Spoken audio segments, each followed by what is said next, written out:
왜 저렇게 행동해야 하는지 모르겠네. 어른들의 눈빛을 싸늘하고 한 외국인의 표정은 지금 상황이 낯설고 고통스럽게 느껴집니다. 어떻게 해야 할지 모르는 한 여자가 있습니다. 과연 무슨 일들이 일어나고 있을까요? 지금부터 시작할게요. 구독과 좋아요 눌러주세요. 안녕하세요. 저는 인도에서 태어나고 자란 28세의 아누샤라고 합니다.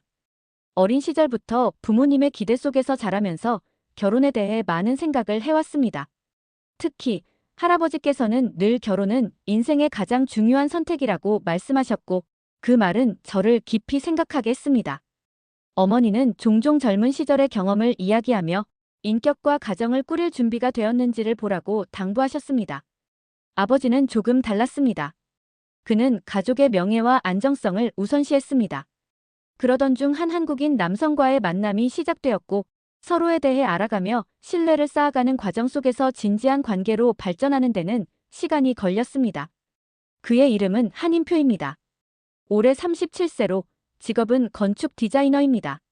인표 씨는 한국의 유명 건축회사에서 일하며 독창적이고 현대적인 디자인으로 업계에서 인정받고 있죠. 그는 도시와 자연을 조화롭게 설계하는 데 열정을 가지고 있으며 자신의 일에 대한 깊은 철학이 돋보이는 사람이에요. 저희의 첫 만남은 한 갤러리 전시회에서 이루어졌습니다.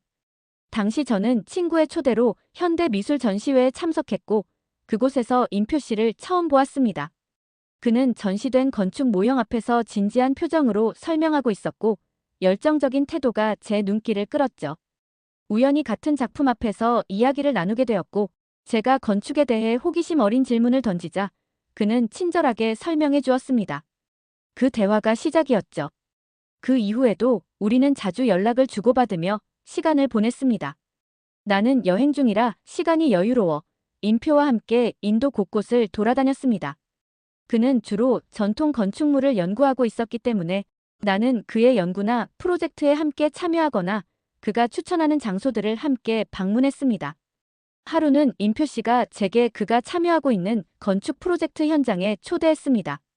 그곳에서 그가 구상한 디자인이 실제로 어떻게 구현되는지를 볼 수 있었고 그의 일이 얼마나 중요한지 그리고 그 일에 얼마나 열정적인지를 느낄 수 있었습니다. 그때 인표 씨는 자신이 좋아하는 일을 하고 있다는 사실에 대해 진지하게 이야기했죠.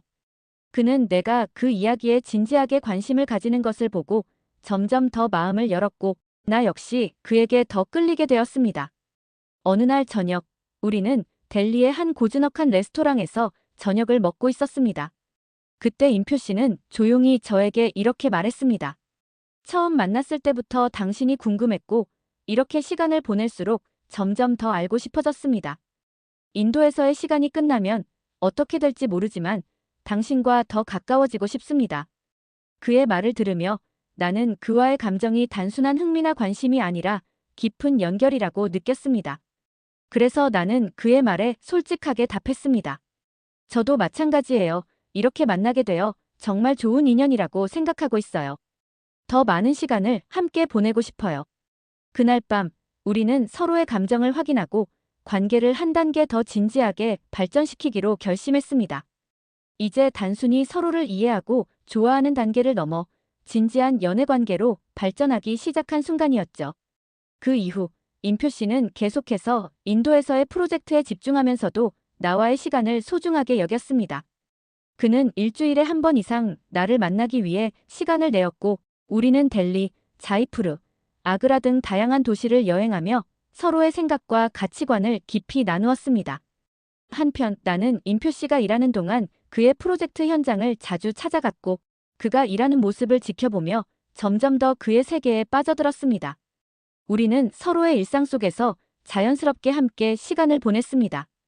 인표와의 관계가 연인으로 발전하면서 우리 사이의 신뢰와 이해도 깊어졌습니다.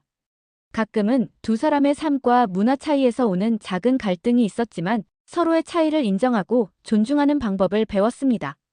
인표는 나에게 한국의 문화와 전통을 친절하게 설명해 주었고 나는 그에게 프랑스와 인도에서의 경험을 나누었습니다. 그 과정을 통해 우리는 더 많은 것을 배우고 더 가까워졌습니다. 인표 씨와 나는 한국과 인도를 오가며 관계를 이어갔습니다. 우리는 서로의 나라에서 함께 시간을 보내기도 했고 점점 더 많은 추억을 쌓아갔습니다.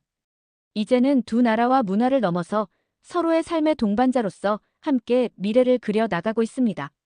그러던 중 저는 인표 씨를 가족에게 말하게 되었습니다. 처음에 부모님은 제 결혼에 대해 단호히 반대하셨습니다. 왜 하필 외국인과 결혼하려 하느냐? 라는 질문은 단순한 의문이 아니라 부모님의 깊은 걱정과 우려를 담고 있었습니다. 그 질문은 저를 멈추게 했습니다. 부모님이 말씀하신 내용 속에는 저를 걱정하는 마음이 분명히 있었고 그 마음을 이해하지 못한 것은 아니었습니다. 하지만 한편으로는 그 질문이 제 선택과 감정을 부정하는 것처럼 느껴지기도 했습니다. 부모님께서 가장 크게 염려하신 것은 그가 저를 진심으로 사랑하는 사람인지에 대한 확신이었습니다. 또한 한국이라는 나라에 대해 무엇을 알고 있는지 걱정하셨습니다. 부모님은 제가 낯선 환경에서 살아가야 할 어려움을 걱정하셨고 그가 제게 제공할 수 있는 안정감과 지지가 충분한지 확신하지 못하셨습니다. 그들의 목소리에는 제가 행복하지 못할까봐 걱정하는 두려움이 담겨 있었습니다. 그럼에도 불구하고 저는 그의 성실함과 인내심에 점차 마음이 끌리게 되었습니다. 그는 부모님이 제기하신 모든 걱정과 우려에 대해 회피하거나 불쾌해하지 않고 오히려 하나씩 차분히 설명하며 설득하려 노력했습니다. 언어 장벽을 어떻게 이기려고는 질문조차도 그는 담담하게 받아들이며 부모님께 저는 아누샤의 가족이 가진 가치를 존중하며 그 속에서 함께 배우고 성장하고 싶습니다라고 말했습니다. 그는 항상 저와 부모님을 존중했습니다. 부모님께서 우려를 표할 때마다 그는 섣부르게 괜찮다고 단정 짓지 않았습니다. 대신 그들의 걱정을 이해하려고 노력했고 동시에 제가 행복해질 수 있는 방법을 함께 찾으려 했습니다. 어떤 날은 한국 요리 교실에 가서 직접 배운 음식을 만들어 부모님께 드리기도 했고 때로는 한국 문화를 이해하기 위해 부모님께 조언을 구하기도 했습니다. 저에게 가장 감동적이었던 순간은 그가 부모님께 보내드린 편지였습니다. 그는 인도어를 서툴게 배우며 직접 손으로 글을 써 내려갔습니다. 그 편지에는 자신의 진심과 함께 부모님께서 저를 키우며 겪으셨을 고생과 노력에 대한 감사가 담겨 있었습니다. 그 편지를 읽던 부모님께서는 말없이 한참 동안 그것을 바라보셨고 그날 이후 두 분의 태도가 조금씩 누그러지기 시작했습니다. 또한 저를 향한 그의 헌신과 배려는 저로 하여금 그를 더 깊이 믿게 만들었습니다. 그는 언제나 제 편에서 저를 지지해 주었고 부모님과의 갈등 속에서도 저에게 조급함이나 부담을 주지 않았습니다. 오히려 나는 내가 결정을 내릴 때까지 기다릴게. 너의 행복이 가장 중요해라고 말하며 저에게 시간을 주었습니다. 결정적인 계기는 부모님과의 식사 자리에서 일어났습니다. 그날도 여느 날처럼 부모님께서는 걱정과 질문을 던지셨지만 그는 그 모든 질문에 진지하게 답하며 두 분께 최선을 다해 진심을 보여드렸습니다. 식사가 끝난 후 아버지는 조용히 저를 부르시더니 말씀하셨습니다. 우리가 걱정했던 것보다 더 괜찮은 사람이구나. 내가 정말 행복할 수 있다면 우리도 받아들일 준비를 하겠다. 그날 이후 저는 그의 진심이 제 부모님의 마음을 움직였다는 것을 느꼈습니다. 그의 성실함과 인내심, 그리고 변함없는 사랑은 제 마음을 완전히 사로잡았고 저는 그와 함께 미래를 함께 하기로 결심했습니다. 하지만 결정을 내리기까지는 할아버지의 설득이 매우 중요한 역할을 했습니다. 특히 할아버지께서 나만 사람인가? 라는 질문을 하셨을 때 그것이 큰 전환점이 되었습니다. 할아버지는 그 말을 통해 한국 남편이 진지한 사람임을 인정하셨습니다. 그날 밤 할아버지와 단둘이 이야기를 나눌 기회가 있었습니다. 그분은 옅은 미소를 띠며 조용히 말씀하셨습니다. 내가 너를 반대한 적은 없었다. 그냥 내가 어떤 선택을 할지 지켜보고 있었을 뿐이다. 그리고 나서 할아버지는 젊었을 때 한국에서 겪으셨던 특별한 경험을 들려주셨습니다. 할아버지께서는 젊은 시절 한국전쟁 직후의 복구 사업과 관련된 국제지원단의 일원으로 한국에 머무르신 적이 있었습니다. 그곳에서 만난 한국 사람들은 가난과 어려움 속에서도 서로를 돕고 웃음을 잃지 않았다고 하셨습니다. 특히 당시 할아버지께서 만났던 한 한국 친구는 매일 저녁 그를 집으로 초대해 따뜻한 국과 밥을 나누며 정을 나눴다고 합니다. 그 친구는 나와 전혀 다른 문화를 가졌지만 마음만은 따뜻했고 항상 내가 잘 지내는지 신경 써주었지. 나도 그때부터 한국이라는 나라와 사람들에 대해 특별한 감정을 가지게 되었단다. 이야기를 하시던 할아버지는 잠시 생각에 잠기시더니 덧붙이셨습니다.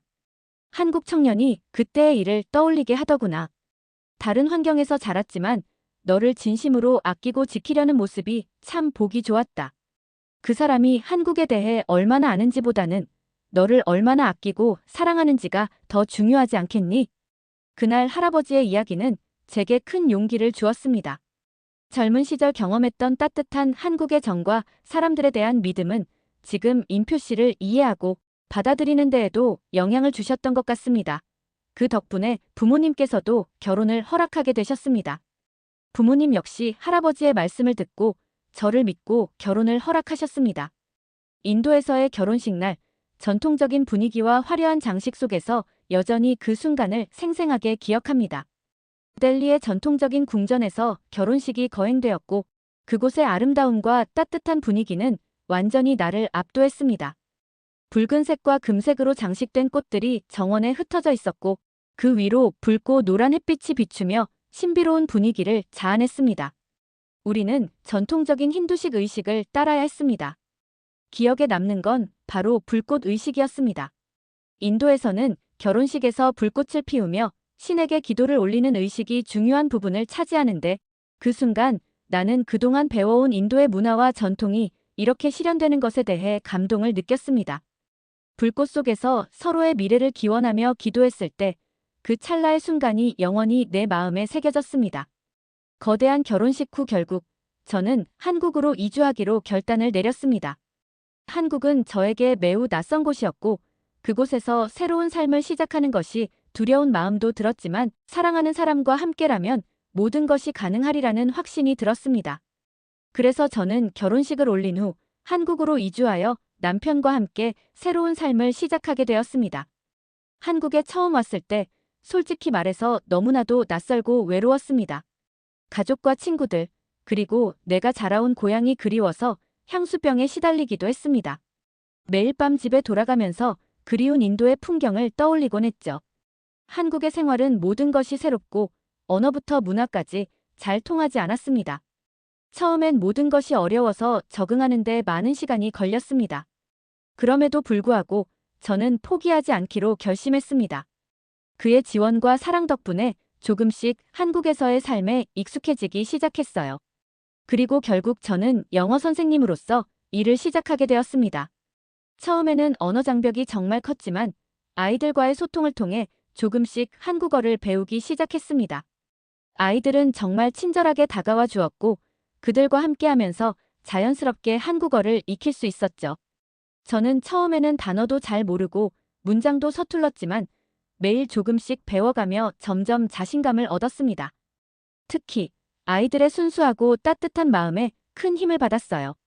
그들과의 상호작용을 통해 실생활에서 한국어를 배우면서 이제는 능숙하게 한국어를 구사할 수 있게 되었습니다. 그렇게 시간이 흐르면서 저는 점점 한국에 적응해갔고 향수병도 조금씩 사라졌습니다. 한국은 이제 제 두 번째 고향처럼 느껴집니다. 여전히 인도에 대한 그리움은 있지만 한국에서 얻은 새로운 경험들과 인연들이 저를 더 강하고 행복하게 만들어주었습니다. 한국에 온 지 벌써 12년이 지났습니다. 그동안 저는 인표 씨와 함께 많은 것을 겪으며 성장해왔습니다. 처음에는 모든 것이 낯설고 힘들었지만 지금은 금술 좋은 부부로 많은 사람들에게 알려져 있습니다. 우리가 이만큼 잘 지낼 수 있었던 이유는 서로에 대한 깊은 신뢰와 사랑 덕분입니다. 동건 씨는 언제나 저를 이해하고 제가 어려운 순간에 힘이 되어 주었어요. 또한 우리는 함께 시간을 보내는 것을 정말 소중히 여깁니다. 작은 일이라도 함께하며 그 순간을 즐기려고 노력하죠. 저는 이제 한국에서의 삶에 많이 적응했지만 여전히 인도의 음식과 문화를 그리워할 때가 있습니다. 그 중에서도 한국의 매운 음식을 정말 좋아하게 되었어요. 특히 고추장을 이용한 요리를 자주 만들곤 합니다. 고추장의 매운맛은 처음엔 너무 강하게 느껴졌지만 이제는 그 맛이 너무 좋아서 매일 한 번쯤은 고추장으로 만든 음식을 먹지 않으면 아쉬울 정도입니다. 고추장을 넣은 비빔밥, 찌개, 떡볶이 등 한국의 다양한 매운 음식을 즐기며 저만의 요리법도 개발했어요. 임표 씨는 제가 한국에서의 삶에 적응할 수 있도록 많이 도와주었습니다. 그는 한국어뿐만 아니라 한국 문화에 대해서도 친절하게 설명해 주었고 저의 다양한 시도들을 격려해 주었어요. 더 나아가 동건 씨는 자택근무를 선택하여 가정을 돕고 있습니다. 덕분에 저희는 함께 시간을 많이 보낼 수 있었고 그가 내주는 도움 덕분에 저는 제 일을 더욱 열정적으로 할 수 있었습니다. 12년이란 시간이 흐르면서 우리는 서로에게 없어서는 안 될 존재가 되었습니다. 서로의 차이를 이해하고 각자의 꿈을 지지해주는 관계가 되었고 앞으로도 함께 나아갈 길에 대한 확신이 있습니다. 고향을 떠나 새로운 땅에서 시작한 우리 삶이 이렇게 아름답고 안정적이게 될 줄은 상상도 못했지만 이제는 그 선택이 너무나도 값진 결정이었다는 것을 확신합니다.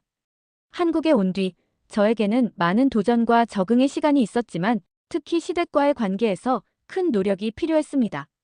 시아버지께서는 제가 한국에 온 지 얼마 되지 않았을 때 지병으로 돌아가셨습니다. 그 당시 저는 가족으로서의 역할을 어떻게 해야 할지 막막하고 두려운 마음이었습니다. 시아버지의 상을 치르면서 저는 제 문화와 한국 문화를 비교하고 그 차이를 존중하며 배워갔습니다. 그 경험을 통해 시댁에서의 가족 간의 관계를 더욱 소중하게 여기게 되었고 시어머니와도 좋은 관계를 유지하려고 노력했습니다. 처음에는 한국의 전통적인 가족 문화에 대해 잘 몰랐지만 시어머니께서 제게 많은 조언을 주셨고 저는 그 조언을 귀 기울여 들으며 시댁에 적응해 나갔습니다. 처음 시댁에 방문했을 때 시어머니께서는 제게 음식 준비나 집안일에 대한 기대를 분명히 하셨고 그에 대해 제가 어떻게 반응해야 할지 몰라서 큰 갈등을 겪었습니다. 시어머니는 제게 왜 이렇게 일을 하지 않느냐며 직접적으로 말씀하셨고 저의 행동이 때로는 무례하게 느껴졌을지도 모르겠습니다. 사실 저는 그런 종류의 가사 노동에 익숙하지 않았고 그 차이를 이해하는 데 시간이 걸렸습니다. 그때마다 마음속에서 왜 내가 이렇게 해야 할까? 라는 질문이 떠올랐고 문화적인 차이를 이해하려는 노력은 때때로 저를 지치게 만들었습니다. 시댁에서의 갈등을 헤쳐나가고 있던 중 아버님의 일은 저에게 큰 충격이었고 저는 가족이 아닌 사람으로서 그들의 아픔을 어떻게 함께 나누어야 할지 몰랐습니다. 특히 상을 치르고 시아버지의 산소에 가기 위해 남편과 함께 시골로 가는 일은 제게 큰 의미가 있었습니다. 모든 것이 낯설고 두려웠습니다. 인도의 장례 절차는 종교에 따라 달라집니다. 힌두교, 이슬람교, 시크교, 기독교 등 각기 다른 장례 관습이 존재하며 가장 일반적인 힌두교 장례는 화장을 중심으로 진행됩니다. 그런 면에 한국의 장례 문화는 산소에 가는 게 너무 낯설었습니다. 남편은 저에게 이건 가족으로서 해야 할 일이야 라고 말하며 저를 안심시켰습니다. 한국도 최근에는 화장의 비율도 증가하고 있지만 아직 우리처럼 절차를 지내기도 한다고 했어요. 그날 장례식에서 시댁의 다른 친척들과의 대화에서 외국인인 저에 대한 불편한 시선도 느낄 수 있었죠. 한국에서는 가족의 묘지나 산소에 가는 것이 중요한 의례 중 하나라는 것을 알게 되었고 저는 그곳에서 제 자신만의 방식으로 예를 표하며 한국의 가정생활을 받아들이고 중요한 문화적 가치를 존중하게 되었습니다. 어른들은 저를 보며 왜 저 사람은 이렇게 행동해야 하는지 모르나? 라는 시댁 어른들의 눈빛을 기억합니다. 그 시점에서 저는 완전히 외국인이라는 사실이 낯설고 고통스럽게 다가왔습니다.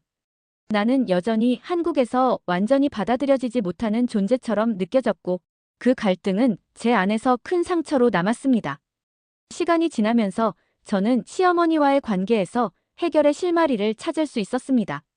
시어머니는 조금씩 저에게 다가와 주셨고 제가 한국 문화에 적응하려는 진심을 이해해 주셨습니다. 저는 매일 한국어를 배우고 시댁에서 요구하는 가사일을 열심히 하려 노력했으며 한국 가족들과 조금씩 대화를 나누기 시작했습니다. 그 과정에서 시어머니는 저를 하나의 가족으로 받아들여 주었고 결국 서로의 문화적 차이를 이해하고 존중하는 관계로 발전할 수 있었습니다. 저는 점차 한국의 가정생활과 문화에 적응하면서 시댁과의 관계를 소중히 여기며 살아가고 있습니다. 그동안의 경험들은 저를 더 성숙하게 만들었고 한국에서의 삶을 더욱 뜻깊게 만들어주었습니다. 시댁과의 관계는 이제 단순한 가족 간의 유대 이상의 의미를 지니고 있습니다. 그들은 제 인생에서 중요한 존재가 되었고 그들과 함께한 시간들이 제게는 큰 보람이 됩니다. 제가 한국에 오자마자 마주한 가장 큰 갈등은 시댁에서의 기대와 문화적 배경이 충돌하는 것이었습니다. 한국의 가족은 대개 부모님과의 밀접한 관계를 중요시하고 전통적인 가치를 지키려고 합니다. 반면 인도에서는 부모님과의 관계도 중요하지만 개인의 자유와 독립적인 삶을 중시하는 경향이 강하죠. 이 모든 갈등을 겪으면서 저는 점차 한국에서의 가정생활을 나만의 방식으로 이어갈 수 있게 되었습니다. 한국의 전통적인 가족 문화는 처음엔 저를 힘들게 했지만 그것이 바로 제가 한국에서 진정한 가족으로 받아들여지기 위한 과정임을 깨닫게 되었습니다. 저는 이제 시어머니와 깊은 신뢰를 쌓았고 가족에서의 역할도 충분히 이해하게 되었습니다. 또한 고향인 인도의 문화도 여전히 소중하지만 한국의 전통과 가치를 존중하며 그 속에서 제 삶을 만들어가고 있습니다. 결국 저는 갈등 속에서 성장했고 한국에서의 새로운 가정 생활을 잘 이어가고 있습니다. 모든 것이 한 번에 해결된 것은 아니지만 매일 조금씩 노력하면서 한국 가족 관계를 더욱 강화하고 있습니다. 저는 결혼 후 주변 사람들로부터 아이에 대한 질문을 많이 받았습니다. 특히 우리의 결혼 생활을 더 풍성하게 만들어줄 것으로 여겨지는 아이라는 존재에 대해 꾸준히 궁금증을 자아내었지만 그에 대한 고민은 깊었습니다.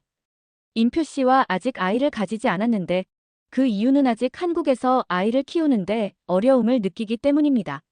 한국 사회에서 아이를 키우는 것이 결코 쉽지 않다는 점에서 여러 차례 고민을 하고 있습니다. 특히 부모님의 도움 없이 한국에서 자녀를 기르는 일이 경제적, 육체적으로 부담이 될 수 있다는 점에서 걱정이 컸습니다. 하지만 아이를 가지지 않더라도 현재의 결혼 생활에 충분히 만족하며 우리의 행복을 만들어가고 싶습니다. 감사합니다.